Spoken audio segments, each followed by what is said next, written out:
ભરૂચમાં કાળઝાળ ગરમી વચ્ચે મુસાફરોને લોકોને કંઈક રાહત મળે તેવા આશય સાથે સીએનઆઈ ચર્ચ દ્વારા મુસાફરો માટે છાશનું વિતરણ કરાયું હતું।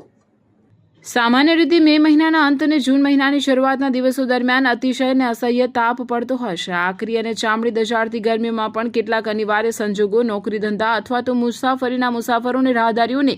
ગરમીથી થોડી રાહત મળી રહે તેવા ઉમદા આશયથી ભરૂચના સીએનઆઈ ચર્ચ દ્વારા ભરૂચ રેલવે સ્ટેશન ખાતે વિનામૂલ્યે ઠંડી અને તાજી છાશનું વિતરણ કરવામાં આવ્યું હતું।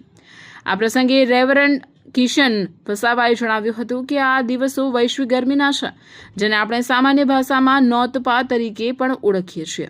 સરકારની ગાઈડલાઈન હોવા છતાં ગરીબ અને મધ્યમ વર્ગના મુસાફરોએ ના છૂટકે બહાર નીકળવું પડતું હોય છે, તેથી તેઓને આકરા તાપમાંથી આંશિક રાહત મળી રહે તે માટે ચર્ચ પરિવાર તરફથી રેલવે સ્ટેશન પાસે આ વિનામૂલ્યે છાશ વિતરણનો નમ્ર પ્રયાસ કરાયો છે। મે એન્ડિંગ અને જૂનના શરૂઆતના દિવસો એને ન તપાના દિવસો તરીકે આપણે ઓળખીએ છીએ અને ગવર્મેન્ટ પણ એના માટે ખાસ અમુક ગાઈડલાઈનો બહાર પાડે છે કે આથી આ સમય દરમિયાન બહાર નીકળવું, પરંતુ કેટલાક એવા સંજોગો હોય છે કે જેમાં ના છૂટકે આપણે મુસાફરીઓ કરવાની થતી હોય છે, બહાર નીકળવું પડતું હોય છે અને માટે આ દિવસે એટલે કે 31/5/2026ના રોજ અમે સીએનઆઈ ભરૂચ તરીકે રેલવે સ્ટેશન પાસે